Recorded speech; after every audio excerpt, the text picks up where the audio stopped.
ਕੱਟੜਪੰਥੀਆਂ ਵੱਲੋਂ ਧਰਮ ਦੇ ਨਾਮ ਹੇਠ ਜਿਹੜੀ ਹਿੰਸਾ ਕੀਤੀ ਜਾਂਦੀ ਹੈ, ਉਸ ਹਿੰਸਾ ਦਾ ਸ਼ਿਕਾਰ ਪਾਕਿਸਤਾਨ ਦੇ ਇੱਕੋ ਇੱਕ ਈਸਾਈ ਮਿਨਿਸਟਰ ਸ਼ਹਬਾਜ਼ ਭੱਟੀ ਨੂੰ ਬਣਾਇਆ ਗਿਆ, ਜਿਨ੍ਹਾਂ ਨੂੰ 2 ਮਾਰਚ ਨੂੰ ਕਤਲ ਕਰ ਦਿੱਤਾ ਗਿਆ ਸੀ।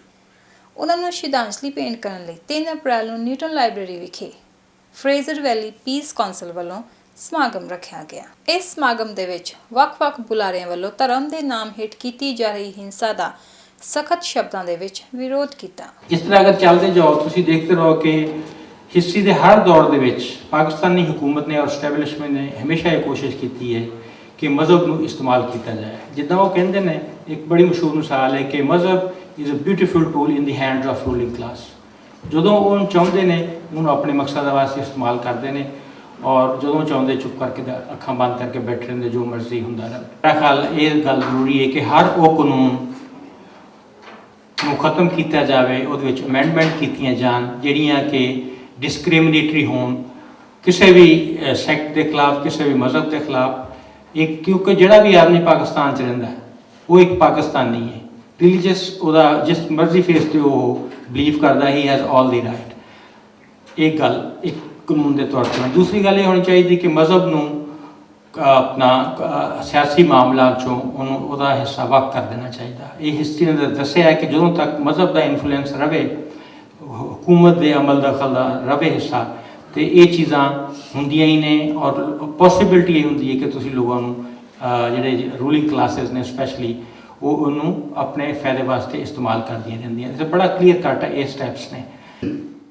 लौंगोवाल राजीव समझौता होया, संत लौंगोवाल ने मोहरे होके समझौता कराया राजीव दे नाल होके, पर सरकार ओदी सिक्योरिटी पूरी नहीं कर सकी। सब नूं पता सी कि लौंगोवाल नूं हुण नहीं छड्डना, नहीं उन्हें फोर्सेस ने। हिंदुस्तान की सरकार भी उस मसले 'च फेल हुई है, पाकिस्तान की सरकार भी फेल हुई है, जिन्हें शहजाद भट्टी नूं जिहड़ी बचा नहीं सकी कि मैनूं इस गल 'च कोई झिझक नहीं कहण दी। is on our religious shrines, on our Sufi shrines, on our mystic shrines. You just last night 40 people were killed in a suicide attack in a Sufi shrine in DG Khan. Why is that so? Because they know that Sufi Islam, that tolerant, all-encompassing Islam, is our inheritance. This is what we have been steeped into throughout our lives, through thousands and thousands of years. These Sufis, these mystics, they are the people who converted Muslims, and they were all inclusive. I've lived in India. It has a very close resemblance to the Bhakti movement, to the preachings of Guru Nanak Ji, to what Mira, Kabir, and people like them used to, Tukaram, what they used to say. So that is, and this is in direct conflict with what the Taliban say. So that religious space is also denied to them. इस समागम दौरान पंजाबी ਦੇ ਪ੍ਰਸਿੱਧ ਸ਼ਾਇਰ ਅਵਤਾਰ ਸਿੰਘ ਪਾਸ਼ ਬਾਰੇ ਵੀ ਗੱਲ ਕੀਤੀ ਗਈ। ਪਿਛਲੇ ਦਿਨੀ ਕੈਨੇਡਾ ਦੀਆਂ ਕੁਝ ਅਖਬਾਰਾਂ ਦੇ ਵਿੱਚ ਅਵਤਾਰ ਸਿੰਘ ਪਾਸ਼ ਦੀ ਸ਼ਹੀਦੀ ਬਾਰੇ ਗਲਤ ਪ੍ਰਚਾਰ ਕੀਤਾ ਗਿਆ ਅਤੇ ਉਹਨਾਂ ਦੇ ਚਰਿੱਤਰ ਉੱਪਰ ਚਿੱਕੜ ਉਛਾਲਿਆ ਗਿਆ।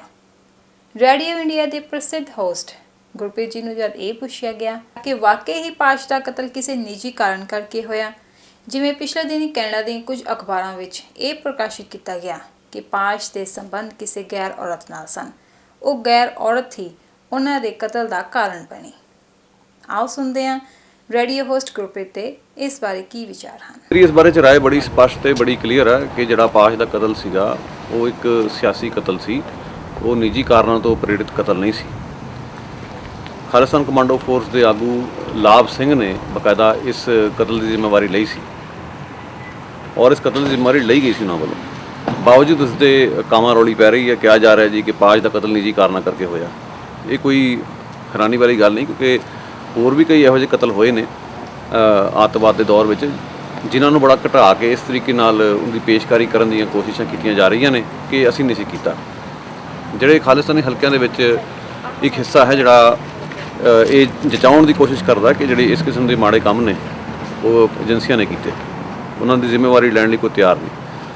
ਸੋ ਇਹ ਜਿਹੜਾ ਪਾਸ਼ ਦਾ ਕਤਲ ਦੇ ਬਾਰੇ ਜੋ ਕੁਝ ਵੀ ਗੱਲਾਂ ਹੋ ਰਹੀਆਂ, ਇਸ ਨੂੰ ਉਸ ਕੜੀ ਵਿੱਚ ਜੋੜ ਕੇ ਵੇਖਣ ਤੇ ਸਮਝਣ ਦੀ ਲੋੜ ਹੈ।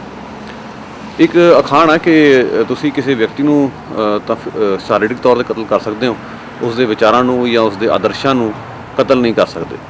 ਮੈਂ ਮਹਿਸੂਸ ਕਰਦਾ ਕਿ ਪਾਸ਼ ਨੂੰ ਇੱਕ ਵਾਰੀ ਸਰੀਰਕ ਤੌਰ 'ਤੇ ਤਾਂ ਕਤਲ ਕਰ ਦਿੱਤਾ ਗਿਆ, ਖਪਾ ਦਿੱਤਾ ਗਿਆ। ਹੁਣ ਕਲਮ ਦਾ ਇਸਤੇਮਾਲ ਕਰਕੇ ਜਿਹੜੇ ਉਸਦੇ ਜਿਹੜੇ ਵਿਚਾਰ ਨੇ ਉਹਨਾਂ ਨੂੰ ਕਤਲ ਕਰਨ ਦੀਆਂ ਕੋਸ਼ਿਸ਼ਾਂ ਕੀਤੀਆਂ ਜਾ ਰਹੀਆਂ ਨੇ। ਇਸ ਦੇ ਵਿੱਚ ਵੱਡੀ ਜ਼ਿੰਮੇਵਾਰੀ ਉਹਨਾਂ ਲੋਕਾਂ ਦੀ ਬਣਦੀ ਹੈ ਗੱਲ ਕਰਨ ਦੀ ਜਿਹੜੇ ਆਪਣੇ ਆਪ ਨੂੰ ਪਾਸ਼ ਦੇ ਉਪਾਸ਼ਕ ਕਹਿੰਦੇ ਨੇ ਜਾਂ ਆਪਣੇ ਆਪ ਨੂੰ ਅੱਗੇ ਵਧੂ ਲੇਖਕ ਕਹਿੰਦੇ ਨੇ। ਅਫਸੋਸ ਦੀ ਗੱਲ ਕਿ ਇਹ ਵਰਗ ਇਸ ਵੇਲੇ ਚੁੱਪੀ ਧਾਰੀ ਬੈਠਾ, ਜਿਸ ਕਰਕੇ ਇਹ ਜਿਹੜੀ ਗੱਲ ਹੈ ਉਸ ਨੂੰ ਹਵਾ ਦਿੱਤੀ ਜਾ ਰਹੀ। ਸੋ ਉਹਨਾਂ ਨੂੰ ਖਾਮੋਸ਼ ਰਹਿਣ ਦੀ ਥਾਂ ਤੇ ਇਸ ਦਾ ਠੋਕ ਕੇ ਜਵਾਬ ਦੇਣਾ ਚਾਹੀਦਾ, ਇਹੀ ਮੈਂ ਕਹਿਣਾ ਚਾਹਾਂਗਾ।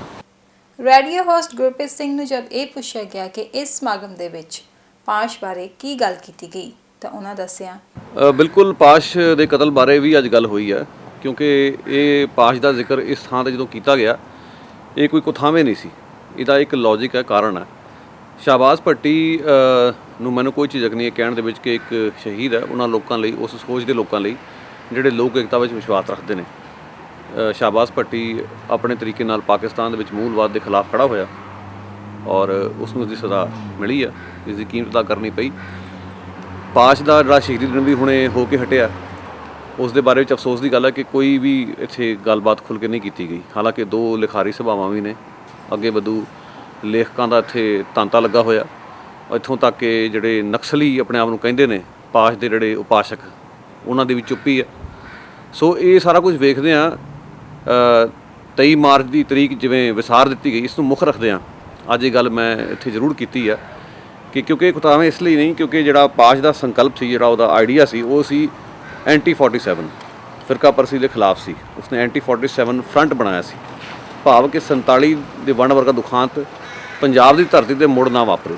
ਇਸੇ ਦ੍ਰਿਸ਼ਟੀਕੋਣ ਦੇ ਨਾਲ ਉਸਨੇ ਐਂਟੀ 47 ਫਰੰਟ ਖੜਾ ਕੀਤਾ ਸੀ। ਸੋ ਜਦੋਂ ਅਸੀਂ ਇੱਥੇ ਇਕੱਠੇ ਹੋਏ ਹਾਂ, ਪਾਕਿਸਤਾਨ ਦੇ ਵਿੱਚ ਮੂਲਵਾਦੀ ਸਮੱਸਿਆ ਬਾਰੇ ਗੱਲਬਾਤ ਹੋ ਰਹੀ ਹੈ, ਭਾਰਤ ਵਿੱਚ ਵੀ ਮੂਲਵਾਦੀ ਸਮੱਸਿਆ ਭਾਰੂ ਹੈ। ਦੋਨਾਂ ਦੇਸ਼ਾਂ ਦੇ ਵਿੱਚ ਜਿਹੜੇ ਮੂਲਵਾਦੀ ਅੰਸਰ ਨੇ ਉਹ ਦੋਨਾਂ ਦੇਸ਼ਾਂ ਦਾ ਏਕਾ ਤੇ ਦੋਸਤੀ ਵੀ ਨਹੀਂ ਚਾਹੁੰਦੇ। ਸੋ ਇਹ ਗੱਲ ਸਮਝਣ ਵਾਲੀ ਹੈ ਕਿ ਪਾਸ਼ ਦੇ ਕਤਲ ਦੀ ਗੱਲ ਇੱਥੇ ਕਰਨੀ ਬਣਦੀ ਸੀ। ਸੋ ਇਸ ਨਾਤੇ ਇਹ ਗੱਲ ਕੀਤੀ ਗਈ ਕਿ ਪਾਸ਼ ਦੇ ਕਤਲ ਨੂੰ ਵਿਸਾਰ ਦਿੱਤਾ ਗਿਆ।